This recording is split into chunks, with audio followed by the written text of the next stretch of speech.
Rutherford Issues with Bryan Barrett on FM 101.9 and AM 1450 Murfreesboro, FM 100.5 Smyrna. Listen and watch at WGNSradio.com. Rutherford Issues is powered by Middle Tennessee Electric. Their charitable foundation is called Sharing Change, and it's funded by members who round up their electric bills to the nearest dollar each month as a donation and support hundreds of nonprofits. Find out more at sharingchange.org. Well, one of my favorite people in the whole wide world is here in studio, Teb Batey, Rutherford County trustee, but we're not talking trustee stuff this morning. We were talking radio before we went on the air. Teb, how are you? I'm doing great, Brian. Good morning. I love to talk to fellow radio enthusiasts. We were talking, I still listen to a lot of broadcast radio and listen to WGNS in the morning. It's still like AM. Yeah. Well, it's now loud and proud and better than ever with our new transmitter down there, so good stuff there. But outside of the trustee's office, you do a lot of community work, and Journeys in Community Living is one of those. It is. I'm fortunate to serve on the board of Journeys in Community Living, and we've got an event coming up. I'm just going to segue in. Middle Tennessee Electric and Sharing Change are our presenting sponsor. Well, and they've been supporters of this program for a number of years, and we're very appreciative of that, Brian, and all they do in the community.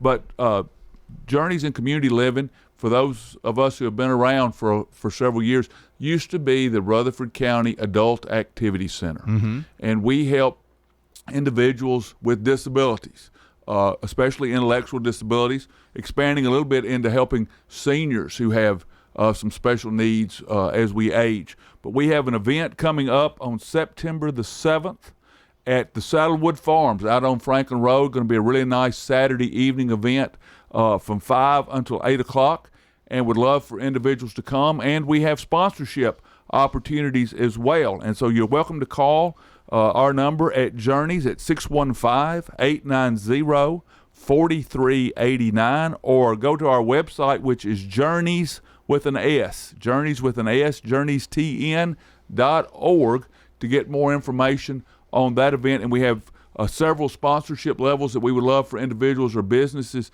to participate in. And we've got some entertainment. We've got Bryan Barrett is going to perform, and Lewis Bryce. That is Lee Bryce's brother. Oh, okay. I wondered if they were related. They are related, and they're going to be playing music. We're going to have a nice meal at the event, and music, and just time to socialize and support a great work at Journeys. And our emphasis this year from our fundraising, and this is our Partners in the Journey event, has been a luncheon in the past, and we've moved it to a Saturday evening just to give people a different opportunity. Appreciate very much the development staff and our board members that work on that. Ms. Sherry Morgan chairs that and has done a tremendous amount of work. But we're moving to a Saturday night event, and we think it will be very enjoyable and allow maybe some other folks to come and participate in that. But our emphasis for our fundraising is to help in our housing program, because we have a day program where we do job training for individuals that need job training and all kinds of assistance. But we also have a residential program, and so this is to help fund some updates to our residential programs to make our houses handicap accessible. And also, we own one home. Most of our homes that Journey has we rent. But we have one home over on Iris that we own. And so we're taking it and making it into a duplex.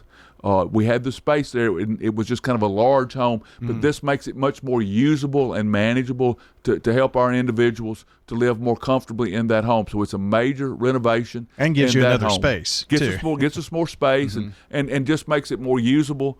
And so we're all excited about that, and we need help from the community to fund that, because as everyone knows, there's been some inflation in real estate all over, but certainly in our area. And when I say that, it really has impacted us, and so we want to get the most usage. And as you know, rents have gone up, and we are very appreciative of so many of our landlords that have worked to keep rents affordable for the individuals that we serve.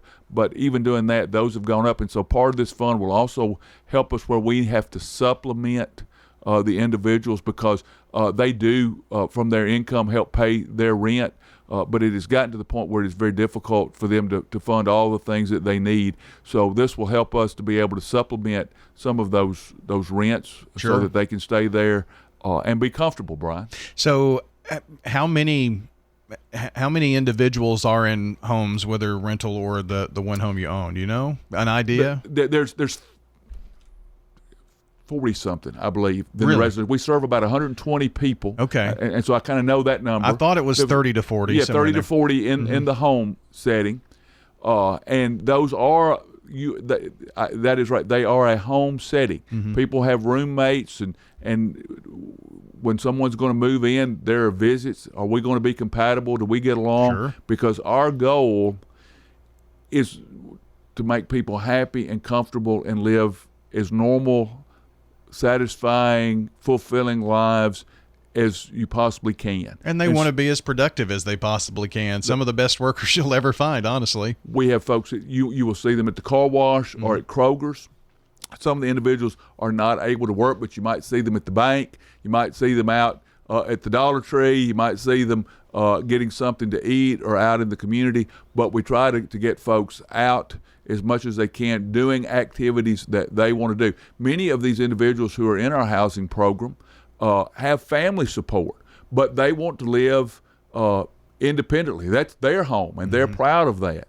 And it also helps, especially as parents might be aging, that these individuals already have their home, and so if their parents get to the point where they're not physically able, or maybe they pass, that they have a place to go, because that would be a real challenge if you had a family member who wasn't able to completely care for themselves. True. To know that they're going to be safe and comfortable and that they're used to having a place. So some of our folks don't have as much support, but some have a lot of support. They'll go home sometimes to stay with family like anybody, but this is their house, their friends, their television, and they have a great time, and that is the goal. So it's not at all an institutional setting, but it's very much a home type setting. But we do try to take care of their medical and their nutritional and make sure that they're safe and comfortable. Well, and everybody's needs are different. Their levels of income are different. The ability, transportation, I'm sure, is a big issue, with just making sure that they can get to the job or to their family, things like that too. That is one of the largest programs we have, and one of the kind of largest expenses. We have quite a large fleet of vehicles. You can imagine we're serving 120 folks, and most of them are out in the community every day. So between vans, some of those are handicap accessible vans, cars and vans, that's a large part of what we do. In the past, the emphasis in our journeys and the Partners in the Journey event has been to help on the transportation side. This year we're going to donate those, or we're going to use those money specifically to the housing side. But we try to help individuals be out in the community, because, Brian, we learned in COVID that staying locked up was not good for any of us emotionally, and that's true for the individuals that we get to work with at Journeys. And so getting them out, allowing them to get out and go places that they want to go and do events is a huge part of what our staff does. I want to take a moment, because I have the opportunity to serve on the board, but my hat's off to the staff, folks, because it's 24/7 that we help take care of individuals, and it's a great group of people from our executives to the DSPs, the folks who are doing the direct support staff, and I appreciate very much their dedication and their patience and their working to help people have a great life. It's not just, we're keeping you safe, and that's our. It's. I want you to, at the end of the day, say this was a good day. We had fun, or we were fulfilled, and that's they do a great job, and I appreciate them very, very much. Teb Batey is with us today. He is a board member of Journeys in Community Living, and their event is coming up on Saturday, September 7th. And is it called Raise the Roof, or did you change the name, or is it still Partners in the Journey or something like that? It's been Partners in the Journey, but I think we did Raise the Roof because it's the emphasis this time on music is on and the housing. Is on the housing, because we are really working on that event. Or on that part of what we do. Sure. Because this remodel is a significant expense. Well over $100,000 expenditure on that. But it's going to part of it's going to make it better because it's a duplex. But it's going to be better because, as all of us know, Kitchens sometimes just need to be updated. All of those things, and we're doing that. And the accessibility of it. Accessibility, absolutely, making the bathrooms safer, more accessible for handicapped. Because one of our homes is a medical residence where they have lots of the individuals we serve have some medical needs, but we have one home that has pretty significant medical needs. And so, but we're working to make all of that, and as many of those we serve are aging as the whole population. We're all aging. Brian, we were talking about how long we've been doing what we do and how quickly that has passed.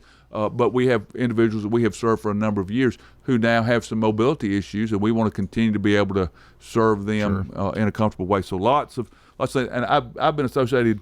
My dad served on the board of the Adult Activity Center almost back from its inception. So I've had some mid-70s, I think? Yes, absolutely. And so I've been familiar for a large part of my life, and there's just some really exciting things going on at Journeys as we look to always have done a great job of taking care of individuals, but really making sure that we're expanding some things. We're making sure that we're doing things to make people's lives as fulfilling as possible with real emphasis on that. And just I think the future is very bright, and we appreciate the community's support because it is an important work that Journeys does because all of us have some challenges, but the individuals we deal with have some fairly significant challenges in having fulfilling lives, and to be able to do that and have the support that you need, and then for families to have maybe for their family member to live somewhere, or maybe just to be able to go during the day and have entertainment and stimulation and education and all of those things is a great help, not only for the individuals but for families as well. Teb, I want to make sure we have time to go back and hit the fundraiser one more time, but are there volunteer opportunities with Journeys? I mean, a lot of people like to give back to the community, and are there opportunities for them to maybe help do that with Journeys? There are something like we'll have some organizations that will help, but the requirements are there are not as many volunteer opportunities to helping with the individuals just simply from a safety concern, but there are lots of opportunities that can help clean up a yard, visit with folks, help do those type things. And so I would invite you, anybody can contact me at any time, but call Journeys at 615-890-4389 to inquire about that or your organization. And we have groups that sometimes will make donations to us or maybe have some items that we can use in our homes. We've had several folks who might be remodeling an office, but they had a nice they were using almost like a dining room table for a conference table, nice chairs, and they said, we're not using this anymore. It's really, we'd like to donate it to Journeys. They work great in our homes. Sure. A lot of times that furniture is a real or they're redoing some office furniture and some chairs and those things that they have donated. Those are great assistance to us. So the event, Raise the Roof, Journeys in Community Living fundraiser.